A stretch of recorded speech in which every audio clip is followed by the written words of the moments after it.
ಎಲ್ಲರಿಗೂ ನಮಸ್ಕಾರ. ನಾನು ಈ ವಿಡಿಯೋದಲ್ಲಿ 10ನೇ ತರಗತಿ ಪ್ರಥಮ ಭಾಷೆ ಕನ್ನಡಕ್ಕೆ ಸಂಬಂಧಪಟ್ಟ ಹಾಗೆ ಪೂರ್ವ ಪರೀಕ್ಷೆಯ ಮಾದರಿ ಪ್ರಶ್ನೆ ಪತ್ರಿಕೆಯನ್ನು ಅಪ್ಲೋಡ್ ಮಾಡ್ತಾ ಇದ್ದೀನಿ. ಎಲ್ಲರೂ ಇದರ ಸದುಪಯೋಗವನ್ನು ಪಡ್ಕೋಬೇಕು ಅನ್ನುವಂಥದ್ದೇ ನನ್ನ ಆಶಯ ಆಗಿದೆ. ಇದರಲ್ಲೂ ಕೂಡ FLN ಹಾಗೂ ಅಪೇಕ್ಷಿತ ಕಲಿಕಾ ಫಲಗಳು 9 ಇವೆ. ಇದರಲ್ಲಿ ಪ್ರತಿಯೊಂದು ಕಲಿಕಾ ಫಲಕ್ಕೂ ಒಂದೊಂದು ಪ್ರಶ್ನೆಯನ್ನು ಕೊಡ್ತಾ ಇದ್ದೀನಿ. 7ನೇ ಕಲಿಕಾ ಫಲದಲ್ಲಿ 2 ಪ್ರಶ್ನೆಗಳನ್ನು ಕೊಡಬೇಕಾಗಿದೆ. ಮೊದಲ 4 ಕಲಿಕಾ ಫಲಗಳಿಗೆ FLNಗೆ ಸಂಬಂಧಪಟ್ಟ ಹಾಗೆ ಪ್ರಶ್ನೆಗಳು, 5ರಿಂದ 9 ಕಲಿಕಾ ಫಲಗಳಿಗೆ ಹಿಂದಿನ ತರಗತಿಯ ಕಲಿಕಾ ಫಲಗಳ ಪ್ರಶ್ನೆಗಳನ್ನು ಇಲ್ಲಿ ಕೊಡ್ತಾ ಇದ್ದೇನೆ. ಒಟ್ಟು 10 ಪ್ರಶ್ನೆಗಳು. ಇದರಲ್ಲಿ 40% FLNಗೆ ಸಂಬಂಧಪಟ್ಟಿದ್ದು, 60% ಹಿಂದಿನ ಕಲಿಕಾ ಫಲಗಳಿಗೆ ಸಂಬಂಧಪಟ್ಟಿದ್ದಾಗಿರುತ್ತೆ. ಕಲಿಕಾ ಫಲ 1, ವಾಕ್ಯ ಅಥವಾ ಪ್ಯಾರಾವನ್ನು ಸರಾಗವಾಗಿ ಅರ್ಥಸಹಿತ ಓದಿ ಅರ್ಥವನ್ನು ಹೇಳುವರು. ಪ್ರಶ್ನೆ ಸಂಖ್ಯೆ 1, ಹೊಯ್ಸಳ ಸಾಮ್ರಾಜ್ಯದ ಪ್ರಗತಿಯನ್ನು ಕಂಡ ಪರರಾಜರ ಕಣ್ಣುಗಳು ಕಿಸುರಾದವು. ಇಲ್ಲಿ ಕಿಸುರಾದವು ನುಡಿಗಟ್ಟಿನ ಅರ್ಥ ಇದಾಗಿದೆ. ಆಯ್ಕೆ: ಆ, ಕಣ್ಣಿಗೆ ಕೆಸರು ಬಿದ್ದಿತು. ಆ, ಅಸೂಯೆ ಪಡುವುದು. ಈ, ಓಡಿ ಹೋಗುವುದು. ಈ, ಮೆಚ್ಚುವುದು.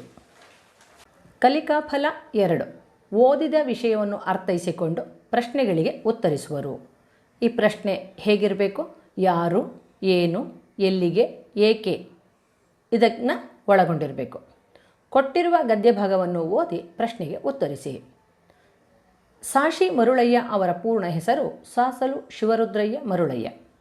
ಇವರು ಸಾಶ 1931ರಲ್ಲಿ ತುಮಕೂರು ಜಿಲ್ಲೆಯ ಚಿಕ್ಕನಾಯಕನಹಳ್ಳಿ ತಾಲೂಕಿನ ಸಾಸಲು ಗ್ರಾಮದಲ್ಲಿ ಜನಿಸಿದರು.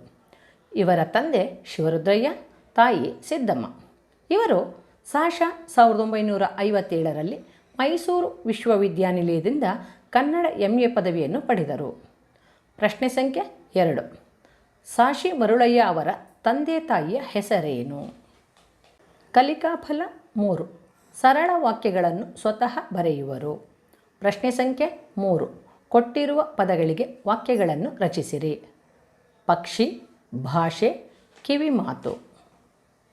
ಕಲಿಕಾ ಫಲ 4, ದಿನನಿತ್ಯ ಜೀವನದಲ್ಲಿ ಕನ್ನಡ ಭಾಷೆಯನ್ನು ಮಾತನಾಡುವರು ಹಾಗೂ ಬಳಸುವರು.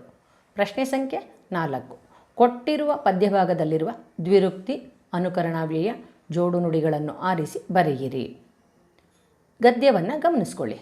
ಕಾಡಿನ ನಟ್ಟ ನಡುವೆ ಸ್ವತಂತ್ರವಾಗಿದ್ದ ಸಿಂಹವು ಒಮ್ಮೊಮ್ಮೆ ತಾನು ನಗರಗಳನ್ನು ನೋಡಬೇಕೆನಿಸಿ ಕಾಡು ಬಿಟ್ಟು ಬಟ್ಟ ಬಯಲು ಪ್ರದೇಶವನ್ನು ದಾಟಿ ಸರಸರನೆ ನಗರದೆಡೆಗೆ ಹೆಜ್ಜೆ ಹಾಕಿತು. ರಸ್ತೆಯ ಅಕ್ಕಪಕ್ಕದ ಗಿಡಮರಗಳನ್ನು ಕಂಡು ಇವೂ ಕೂಡ ಸ್ವತಂತ್ರವಾಗಿಲ್ಲ, ಮಕ್ಕಳು ಮರಿಗಳಂತೆ ಕೈ ಹಿಡಿದು ಬೆಳೆಸಿದಂತಿವೆ ಎಂದುಕೊಂಡಿತು. ಟಕಟಕನೆ ಓಡುವ ಟಾಂಗಾಗಳು, ಚುಕುಬುಕು ರೈಲುಗಳು, ಕುಯ್ಯೋ ಎನ್ನುವ ನಾಯಿಮರಿ, ಗಿಜಿಗಿಜಿಗುಡುವ ಜನಗಳನ್ನು ನೋಡುತ್ತಿದ್ದಂತೆ ಗುಡುಗುಡು ಸಿಡಿಲುಗಳೊಂದಿಗೆ ಪಟಪಟ ಬೀಳುವ ಮಳೆಹನಿಗೆ ಜನರು ಓಡೋಡಿ ಮನೆ ಮಠ ಸೇರುವುದನ್ನು ಕಂಡು ನಾವು ಪ್ರಾಣಿ ಪಕ್ಷಿಗಳು ಇವರ ಮುಂದೆ ಎಷ್ಟೋ ಧೈರ್ಯವಂತರು ಎಂದುಕೊಂಡು ಸಾಕು ಸಾಕು ಈ ನಾಡು ನಗರಗಳ ಸಹವಾಸ ಎಂದುಕೊಳ್ಳುತ್ತಾ ಕಾಡಿಗೆ ಮರಳಿತು. ಈ ಗದ್ಯವನ್ನು ಓದ್ಕೊಂಡು ಇದರಲ್ಲಿರುವಂತಹ ದ್ವಿರುಕ್ತಿ, ಅನುಕರಣಾವ್ಯಯ, ಜೋಡು ನುಡಿ ಪದಗಳನ್ನು ಆರಿಸಿ ಬರಿಬೇಕು. ಕಲಿಕಾ ಫಲ 5, ಚರ್ಚೆ ಮತ್ತು ಸಂಭಾಷಣೆಗಳಲ್ಲಿ ಭಾಗವಹಿಸಿ ವಿಷಯಾನುಸಾರ ತಾರ್ಕಿಕ ವಾದಗಳನ್ನು ಮಂಡಿಸುತ್ತಾರೆ. ಗದ್ಯ ಭಾಗವನ್ನು ಓದಿ ಕೊಟ್ಟಿರುವ ಪ್ರಶ್ನೆಗೆ ಉತ್ತರ ಬರೆಯಿರಿ. ನೋಡು ಬೀರಣ್ಣ ತನ್ನ ಮೂಡಲ ದಿಕ್ಕಿನಾಗಿರೋ ಹಳ್ಳಿ ಹೊಲನ ಈರಣ್ಣನಿಗೆ 108 ಹೊನ್ನಿಗೆ ಕೊಟ್ಟಿದ್ದ. 2 ವರ್ಷಗಳ ಹಿಂದೆ ಕ್ರಯಕ್ಕೆ ತಕ್ಕೊಂಡು ಹೊಲದಾಗೆ ಉಳುಮೆ ಮಾಡುವಾಗ ನಿನ್ನೆ ದಿನ ಒಂದು ಕೊಪ್ಪರಿಗೆ ಬಂಗಾರ ಸಿಕ್ತು. ಈಗ ಇಲ್ಲೈತೆ ನೋಡ್ರಿ. ಹೊನ್ನು ತುಂಬಿದ ಕೊಪ್ಪರಿಗೆಯನ್ನು ತೋರಿದ ಆ ನಾಯಕ.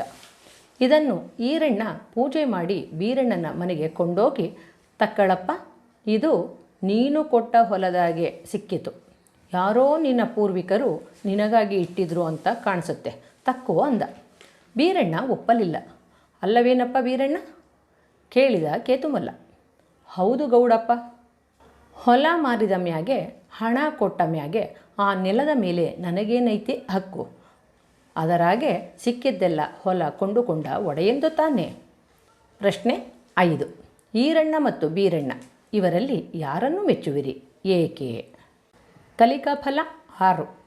ಪಠ್ಯದಲ್ಲಿನ ಪಾತ್ರಗಳು ಮತ್ತು ಅವರ ವರ್ತನೆಗಳನ್ನು ವಿಶ್ಲೇಷಿಸಿ ತಾರ್ಕಿಕವಾಗಿ ಚರ್ಚಿಸುತ್ತಾರೆ.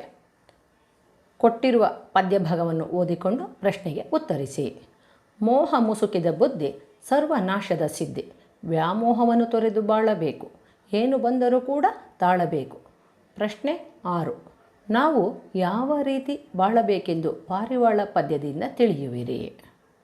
ಕಲಿಕಾ ಫಲ 7. ಪತ್ರ, ಪ್ರಬಂಧ ಮತ್ತು ಗಾದೆಗಳನ್ನು ಅರ್ಥೈಸಿಕೊಂಡು ಸ್ವರಚಿತ ಬರವಣಿಗೆ ಮಾಡುತ್ತಾರೆ. ಈ ಒಂದು ಕಲಿಕಾ ಫಲದಲ್ಲಿ 2 ಪ್ರಶ್ನೆಗಳನ್ನು ಕೊಡಬೇಕಾಗಿದೆ. ಹಾಗಾಗಿ ಇಲ್ಲಿ 2 ಪ್ರಶ್ನೆಗಳನ್ನು ಕೊಟ್ಟಿದ್ದೀನಿ. ಪ್ರಶ್ನೆ 7. ನಿಮ್ಮನ್ನು ರಾಮಪುರದ ಸರ್ಕಾರಿ ಪ್ರೌಢಶಾಲೆಯಲ್ಲಿ ಓದುತ್ತಿರುವ ರಾಜ ಅಥವಾ ರಾಣಿ ಎಂದು ಭಾವಿಸಿಕೊಂಡು ನಿಮ್ಮ ಅಣ್ಣನ ಮದುವೆಯ ಕಾರಣವನ್ನು ನೀಡಿ 3 ದಿನಗಳ ರಜೆ ಕೋರಿ ನಿಮ್ಮ ತರಗತಿ ಶಿಕ್ಷಕರಿಗೆ ಒಂದು ಪತ್ರವನ್ನು ಬರೆಯಿರಿ. ಪ್ರಶ್ನೆ 8. ಕೊಟ್ಟಿರುವ ಗಾದೆ ಮಾತನ್ನು ವಿವರಿಸಿ. ಅತಿಯಾಸೆ ಗತಿಕೇಡು ಅಥವಾ ಸತ್ಯಕ್ಕೆ ಸಾವಿಲ್ಲ, ಸುಳ್ಳಿಗೆ ಸುಖವಿಲ್ಲ. ಕಲಿಕಾ ಫಲ 8. ಪಠ್ಯಪೂರಕ ಕಥೆಗಳನ್ನು ಓದಿ ಪಾತ್ರಗಳು ಮತ್ತು ವಿಷಯವನ್ನು ವಿಶ್ಲೇಷಿಸಿ ತಾರ್ಕಿಕವಾಗಿ ಪ್ರತಿಕ್ರಿಯಿಸುತ್ತಾರೆ.